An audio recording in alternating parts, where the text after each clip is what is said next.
We're excited to be bringing you this podcast produced by our company, ADV Marketing. ADV Marketing develops high-quality and cost-effective marketing materials for a wide range of businesses. Our relationship-driven business model and customized marketing solutions makes us the perfect partner for small businesses looking to grow. I'm Sarah, Creative Director at ADV Marketing. Join me here with the rest of my team on Marketing Matters every other Monday to discuss business-to-business marketing topics. Now let's get into the episode. Hi everyone, welcome back to Marketing Matters Season 5, where we talk about everything business related, not business. Marketing related. Morgan, see, I trust you with the info and look what you've done. I just got done filming a video, guys, so now I'm like two in my head about what I'm saying. Yeah, but it helps us relate to our clients. Yes, Morgan. we understand when y'all make mistakes when we're filming videos and can't get the words out because I cannot either. You did fine. Yeah. But I didn't even introduce us. I'm one of your hosts, Morgan Hutcherson, joined here with Sarah Roberts today. Hello, everyone.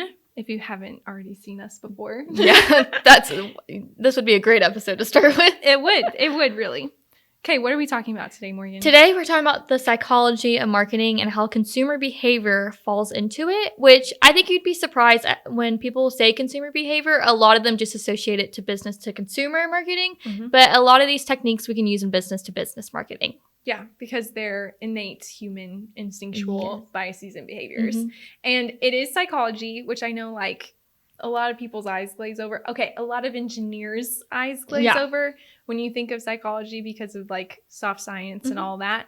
But they really are documented biases and they are generalized. So it's not so much that you do this on the daily every day. It's that as a whole, human beings have these biases and slants towards certain behaviors and actions. And if you're looking to control and manipulate behavior, as marketing does, that's probably a really harsh description of what marketing does. Yeah, but that's a spoiler alert for later in the episode, but I feel like that's a nudge. Yes. Or a sludge towards marketing. Yes, and those are important. But if you're looking to control how people react to certain things, you want to know how they are going to automatically react to certain things. So you can control that behavior and understand what goes into that. So let's cover what we're going to talk about in each part of this podcast. We're going to talk about consumer behavior and biases, and then we're going to talk about the concepts of nudging and sludging, and then we're going to talk about how to incorporate these biases into daily practices of business. So let's get started, Morgan. Yeah, I guess, do you want to just start off with what consumer behavior is? Because if y'all don't know this, Sarah actually studies that and does research for it on the side. So I feel like you're really the resident expert in consumer behavior. Supposedly. There's better experts out there than me. But I do side projects with Texas A&M in the consumer behavior department. And what we're going to talk about today are like fundamentals, like consumer behavior 101 stuff. And so we're going to go over the key biases that if you walk into a consumer behavior class, they're going to talk about these, especially if you're getting a marketing degree. They're going to talk about these things in class. So every business owner should know these. So a business owner who hasn't taken a marketing class should know these going into thinking about what their messaging and their content strategy should be. Consumer behavior as a whole is how consumers in general react to things, and there is a big psychological component to that. So we're going to talk about a couple things. We're going to talk about choice structure, choice hierarchy, and then decision fatigue. We're going to talk about scarcity and loss aversion, confirmation bias, mere exposure, and then more having to do with choice hierarchy and anchoring. So that's where we're going to go, Morgan. So let's start with decision fatigue. Decision fatigue happens to all of us, regardless of what you're buying or what you're purchasing. And in business, you really are talking to people. It's people talking to other people. So regardless of what levels they have to go through for approvals for the decision you want them to make, they're going to face these biases and these behaviors. One of them is decision fatigue. If people are confronted with too many options, they will not be able to analyze those options well. The human brain does not digest that information very efficiently. Yeah. You know what I think about whenever I think about decision fatigue? Like a really good example, the Cheesecake Factory menu. Yes. It is pages long. And I feel like anytime I go there, I never know what to get because I'm just like, well, everything sounds good, but also doesn't sound good at the same time because there's just so many different options and it's all just spread out. Yeah. And in ethical marketing, we do want people to make the optimal decision for themselves. And the whole problem with decision fatigue is that if you give them too many options, they probably will not make the optimal decision because they're going to be overwhelmed. And that's with anything. So you have to, if you're presenting consumers with options, you should do research ahead of time and know what their optimal options are and present them in a way that is clear and not overwhelming to them. And that is present on your pricing page, on your services page, overall on your website. That's a really big deal because if they're overwhelmed on your website, they're going to shut down and then they're going to leave the website, which is not the goal. I was going to say a good way to do it on websites is just categorize. Especially if you have a lot of services, categorize them by different categories of services. So that way they can go to that page or go to that section and find exactly what they're looking for. And then you can have the benefits and all that for each service laid out there. Yes. And Morgan obviously read the book or was taught from the book of Nudge. I think it's called Nudge. We will link that information in the show notes. I think actually I did a different book when I took a consumer behavior class. It was probably really related to it. Was related. We'll link both of our books. Yes, we'll link both of them. Categorization is the key. It is the solution, capital THE. The solution to decision fatigue is categories. So that's where website structure, like Morgan just said, comes into huge play with that. Easy implementation of a very widespread bias and fatigue. Okay, so we have decision fatigue. Next, we're going to talk about scarcity and loss aversion. Scarcity and loss aversion are very, very powerful, especially we're filming this during the holidays. And if you pay attention, it's like all scarcity. Yeah. Like we just went through Black Friday, which in itself is just a time period of scarcity. Because you feel like the sales are immediately going to go And you away. get so many emails. It's like 24 hours left, 12 hours left, final hour. And you're like, I have to buy all my Christmas presents or whatever I want on sale right now. Yes. And loss aversion is important to consider if you're like writing an email subject line, like we just gave examples of. It's a great way to capture attention. This is also in play with trials. So when we talk about B2B, a lot of times B2B incorporates some sort of software service or like trial periods because people have to pilot things before they get full buy-in. When you pilot, it's a great opportunity to take advantage of loss aversion because when people own something, they value it higher. It doesn't matter what it is. If they have it in their possession, it is more valuable to them purely from the fact that it's in their possession. So if they have your program, service, product in a pilot, they're going to value it more because they possess it in the moment. So trials and pilots are a really good strategy. Yeah, that is true. Okay, that was number 2. We're flying through these, but we're going to link resources where you can learn more. Confirmation bias. This one we're going to spend some time on because it is huge and really, really important for understanding why messaging control is so important. So confirmation bias is when people form a first impression, and then after that first impression is formed, look for ways to confirm that their first impression was right. And this is not just for first impressions. This is like if you have a certain belief or value about the world, you're always going to look for reasons that confirm that, and you're not going to seek out contradictory information automatically. A way to fix confirmation bias is to force yourself to look for contradictory information, but you have to force it. It is like, it's not going to come automatically or instinctually to you. So that's confirmation bias. This is important because when we have a crappy website, that is a first impression.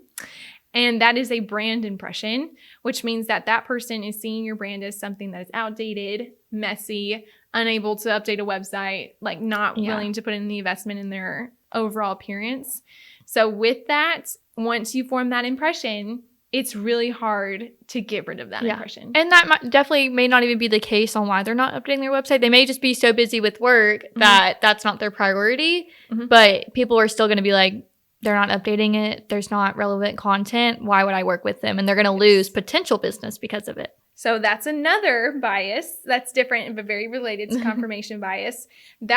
I can't remember, there's a term for it and I can't remember what it's called, but it's where you ascribe the reason someone is behaving some way as a personality trait and not as an environmental trait. So the classic example is where you're driving down the road and someone like changes lanes automatically. You're like, that person's a maniac.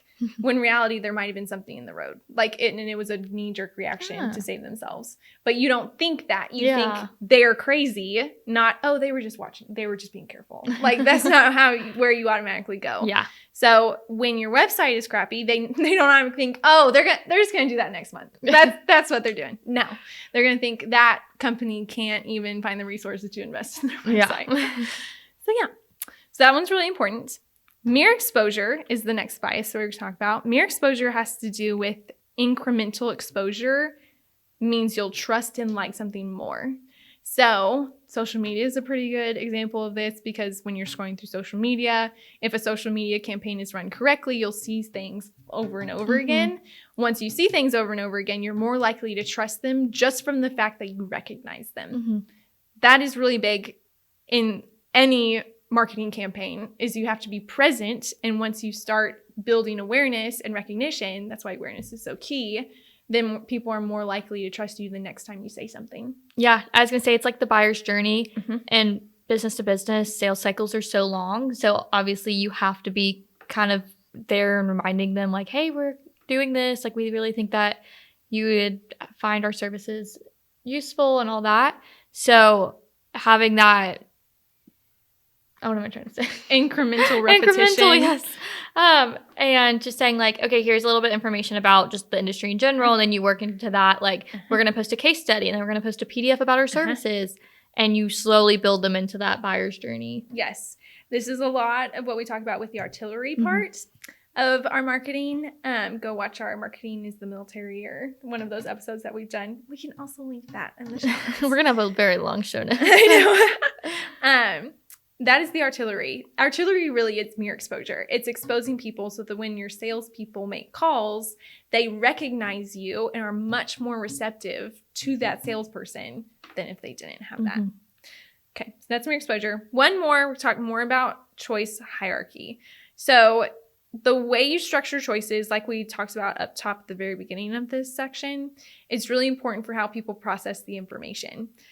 Anchoring is when you compare one option to another option, and how you perceive that other option is based on relative to something else. So an example would be, you're looking at a pricing page and there's 3 tiers of pricing. Pricing is going to be anchored to the lowest or the highest amount. So it's going to be judged relative to like what you anchored their original perception to be. So you have to be really careful about what you price your lowest price option as, because if there's a big difference between your lowest tier and your next like tier 2, it's going to make tier 2 look really expensive, even if it's cheaper, just because it's right next to a cheap option. So you have to control the comparisons. Can you think of another? I know there's more anchoring examples. They're like everywhere. It's like literally every menu is an anchoring example. Every menu. I know that this is probably also a different bias from what I remember in my class, but if there's like options and they're like, there's one that's just, you get this, and then there's another that's like, you get this plus this, and then another one's like, you just get this other option. People are more likely to go with the one that's like a combo. That's the straw man. So that's building up an outrageous option to make the other options look more realistic, even if you're asking for more. So if you have like, I don't know, I'm going to have to do some math. If you have like an $80 digital media package, right? Like something like that. You get something for $80. And then you say, oh, or you could spend $80 on digital media and print media. They're going to be like, obviously I want the thing with more for the same amount. You built up that straw man for the other one to make the other option look better. So it's a way to nudge people towards the actual option you want them to pick. With choice hierarchy, you have to know what your main objective is and what your like main action is, because you have to structure all of the other choices around it to lead to that option. So it's really about knowing who your client is and what the best option for them is, because that will affect it. That is so true. Okay. Should we take a break now that we went through like all of consumer behavior in 10 minutes? Yeah. I think that's a new record for us. I know. We really blew through that one. But like we said, we'll have resources linked in the show notes if you're interested about any of those. There's so many really interesting psychological studies that were done on all of these biases, and they're pretty crazy. So they're really fun to read about. But otherwise, we're going to take a short break. And then when we're going to come back, we're going to talk about how to integrate all of those biases into practical marketing tips. So we'll see you soon.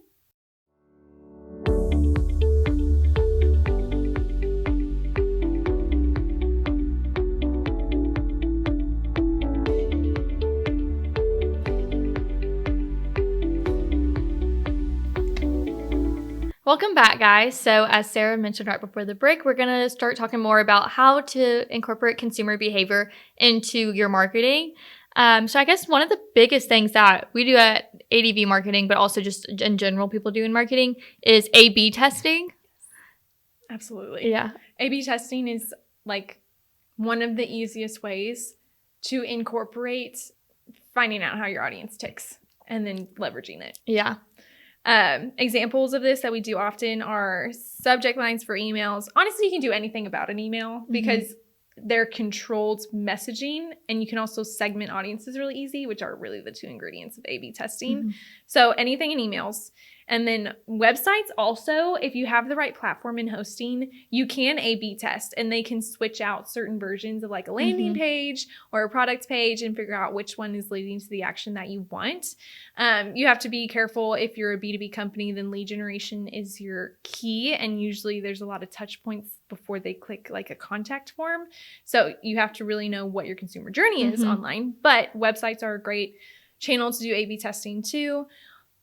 Organic social media is hard. Usually you do A/B testing through paid channels. So if you do a paid campaign on LinkedIn, you're definitely going to be able to do A/B testing. And that is every single campaign should have A/B testing incorporated in some way because it's about optimization.